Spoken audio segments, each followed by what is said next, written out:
Hello dear student, welcome my YouTube channel Kapardi knowledge class. और आज का विषय है धर्मनिरपेक्ष शब्द का अर्थ। अभी तक की हमने संक्षिप्त में धर्मनिरपेक्ष शब्द का अर्थ जाना है और आज हम विस्तार से जानेंगे कि धर्मनिरपेक्ष शब्द का क्या है अर्थ। तो आइए बिना समय गंवाए हम अपने विषय पे आगे बढ़ते हैं। धर्मनिरपेक्ष राज्य का अर्थ है, धर्मनिरपेक्ष राज्य का अर्थ जानने से पहले यह जान लेना आवश्यक है कि धर्मनिरपेक्ष शब्द का क्या अर्थ है। धर्मनिरपेक्ष शब्द अंग्रेजी के सेकुलर शब्द का हिंदी रूपांतर है। सेकुलर शब्द का हिंदी रूपांतर है। सेकुलर का अर्थ है इस संसार से संबंध रखने वाला, अर्थात सांसारिक, लौकिक, ऐहिक। लौकिक शब्द पारलौकिक अथवा आध्यात्मिक का विलोम है। तो सेकुलर का अर्थ है इस संसार से संबंध रखने वाला, अर्थात सांसारिक, लौकिक, ऐहिक, ये सेकुलर का अर्थ है।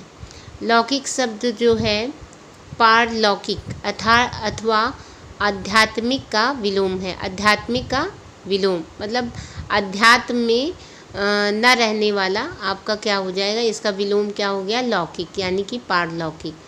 जिस चीज़ का संबंध परलोक से है, इस लोक के बाद के जीवन से, जिसका संबंध परलोक से है, परलोक यानी कि जो है जीवन के बाद, जो बाद का जीवन, लोक के बाद का जो जीवन है, जीवन से है, ईश्वर, आत्मा, स्वर्ग आदि से है, वही आध्यात्मिक है। जिसका मतलब हमारे मरने के बाद का जो जीवन है, ईश्वर है, आत्मा है, स्वर्ग है आदि से है, वही आध्यात्मिक है। जो आध्यात्मिक नहीं है वह लौकिक अथवा संसारिक है। मतलब जो अध्यात्म में नहीं है वो लौकिक है और संसारिक है। धर्मनिरपेक्ष शब्द भ्रम में डालने वाला है, कन्फ्यूजन क्रिएट करता है। धर्मनिरपेक्ष शब्द जो है, सेकुलर वर्ड जो है, वो आपको कंफ्यूज करता है, कंफ्यूज करने वाला है। इसका कारण यह है कि संस्कृत का धर्म शब्द बहुत व्यापक अर्थ में प्रयोग होता है। जो संस्कृत का हमारा शब्द है वो बहुत व्यापक मतलब बड़े रूप में इसका मीनिंग होता है। उसके अंतर्गत वे ही चीज़ें नहीं आती हैं जिनका संबंध आध्यात्मिक जीवन से है, बल्कि उससे सांसारिक नैतिकता और कर्तव्य परायणता का भी बोध होता है। मतलब संस्कृत में देखें तो इसका अर्थ बहुत ही व्यापक है। व्यापक मतलब बहुत ही बड़ा है और इसके अंतर्गत वे चीज़ ही नहीं आती हैं, धार्मिक चीज़ें ही नहीं आती हैं। इसके अंतर्गत आध्यात्मिक जीवन से ना होकर इसका संबंध, बल्कि उससे सांसारिक नैतिकता और कर्तव्य परायणता का भी हमें ज्ञान होता है। इसलिए जब हम कहते हैं कि किसी व्यक्ति का दृष्टिकोण धर्मनिरपेक्ष है, तो उससे ऐसी ध्वनि निकलती है कि वह व्यक्ति किसी प्रकार के नैतिक मूल्यों में विश्वास नहीं करता और वह अनैतिक है। ठीक है। अगर हम यहाँ कह रहे हैं, जब हम कहते हैं कि किसी व्यक्ति का दृष्टिकोण धर्मनिरपेक्ष है, तो उससे ऐसी ध्वनि निकलती है कि वह व्यक्ति किसी प्रकार के नैतिक मूल्यों में विश्वास नहीं करता, कोई भी नैतिक मूल्य में उसे बिलीव नहीं है और वह क्या है, अनैतिक है। इस दृष्टि से कोई भी राज्य धर्मनिरपेक्ष नहीं हो सकता। कोई भी, अगर ये देखें तो इस मतलब मापदंड से कोई भी राज्य जो है धर्मनिरपेक्ष नहीं हो सकता है। राज्य पंथ निरपेक्ष तो हो सकता है, धर्मनिरपेक्ष नहीं। हर राज्य का कोई ना कोई धर्म होगा। भारतीय संविधान में धर्मनिरपेक्षता की जो परिभाषा की गई है उसी को यहाँ दिया जा रहा है। अब यहाँ पे हम इसका अर्थ देखेंगे। तो धर्मनिरपेक्ष राज्य का अर्थ, धर्मनिरपेक्ष राज्य वह राज्य होता है जिसका धर्म से कोई संबंध नहीं होता है। धर्मनिरपेक्ष यानी जिस धर्म का पक्ष ना लेना। तो धर्मनिरपेक्ष राज्य वह राज्य होता है जिसका धर्म से कोई संबंध नहीं होता है। जो सभी धर्मों को समान समझता है, समान मतलब बराबर समझता है, सभी को अपने धर्म के विकास का समान अवसर देता है, यानी कि हर धर्म को वो बराबर अवसर देता है, मौका देता है। धर्मनिरपेक्ष राज्य में धर्म को राजनीति से पृथक कर दिया गया है। राज्य धर्म के आधार पर अपनी नीतियों का निर्धारण नहीं करता है। धर्मनिरपेक्ष राज्य में धर्म को राजनीति से अलग कर दिया गया, पृथक मतलब अलग कर दिया गया है। राज्य धर्म के आधार पर अपनी नीतियों का निर्धारण नहीं करता है। अब आगे है आपका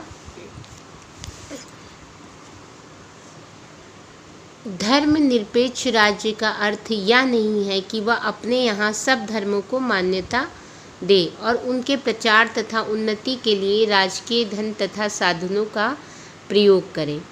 राज्य मतलब ये राज्य धर्मनिरपेक्ष राज्य का अर्थ यह नहीं है कि वह अपने यहाँ सब धर्मों को मान्यता दे और उनके प्रचार तथा उन्नति के लिए राजकीय धन तथा साधनों का प्रयोग करे। धर्मनिरपेक्ष राज्य का अर्थ यह भी नहीं है कि वह अपने नागरिकों को धर्म के नाम पर ऐसे काम करने दे जो सामाजिकता, नैतिकता तथा लौकिक कल्याण के विरुद्ध हो।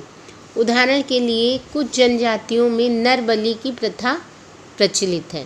पहले भारत में सती की प्रथा और आज प्रथा मतलब छुआछूत का प्रचार था। कुछ संप्रदायों में बहुपत्नी तत्व प्रचलित है, मतलब बहुत कई शादियां कर सकते हैं। वास्तव में इन सब चीज़ों का लौकिक जीवन से संबंध है। राज्य इसमें हस्तक्षेप कर सकता है। धर्म के नाम पर इन चीज़ों को करने की इजाज़त नहीं दी जा सकती। इससे स्पष्ट है कि धर्म के आधार पर सामाजिकता, नैतिकता तथा लोक कल्याण के विरुद्ध कोई भी कार्य करने की आज्ञा राज्य नहीं दे सकता है। इनको रोकना धर्मनिरपेक्ष राज्य का अधिकार तथा कर्तव्य है। भारत में ऐसे ही धर्मनिरपेक्ष राज्य की स्थापना की गई है। अब भारतीय संविधान में धर्मनिरपेक्ष राज्य, भारतीय जो हमारा संविधान है उसमें क्या है, धर्मनिरपेक्ष राज्य की क्या क्या विशेषताएं हैं, एक नज़र में देख लेते हैं। राजनीति तथा धर्म का पूर्ण पृथक्करण, पृथक्करण मतलब अलग अलग, राजनीति अलग है, धर्म अलग है, उसको मिलाया नहीं गया, पृथक्करण है, अलग अलग है। किसी धर्म विशेष को मान्यता नहीं, मतलब कोई भी एक धर्म को ये नहीं है कि इस धर्म को ज़्यादा मान्यता मिलेगी, ज़्यादा वैल्यू दी जाएगी।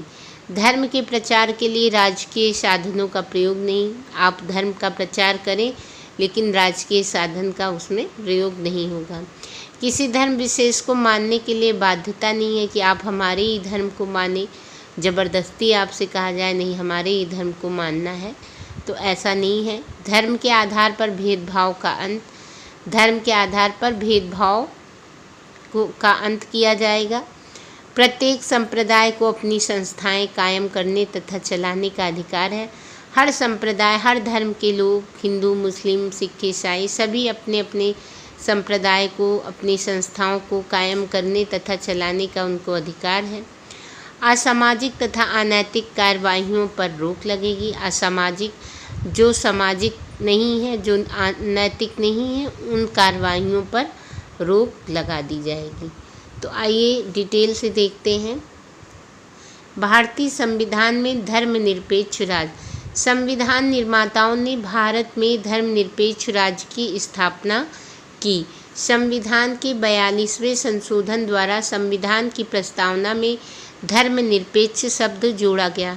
ये मैं बार बार कहती हूँ कि ये क्वेश्चन आपका आता है कि धर्मनिरपेक्ष शब्द कौन से संशोधन के द्वारा जोड़ा गया, तो 42वें संशोधन के द्वारा जोड़ा गया। और ये सब प्रस्तावना में, भारतीय संविधान की प्रस्तावना में संशोधन किए गए हैं।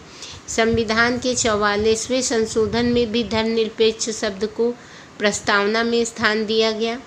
42वें द्वारा संविधान की प्रस्तावना में जोड़ा गया शब्द और 44वें संशोधन के द्वारा उसको प्रस्तावना में स्थान दिया गया। जो भारतीय संविधान की प्रस्तावना है उसमें उसको स्थान दिया गया।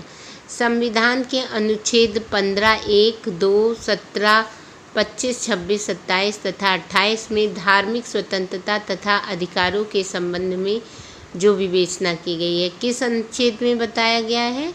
15, 1 और 2 और फिर 17, 25, 26, 27 तथा 28 में धार्मिक स्वतंत्रता तथा अधिकारों के संबंध में जो विवेचना की गई है उससे संविधान की धर्मनिरपेक्षता स्पष्ट हो जाती है। भारतीय संविधान में धर्मनिरपेक्ष राज्य की प्रमुख विशेषताएं निम्न प्रकार हैं। तो ये हम आगे के वीडियो में कवर करेंगे। तब तक के लिए नमस्कार।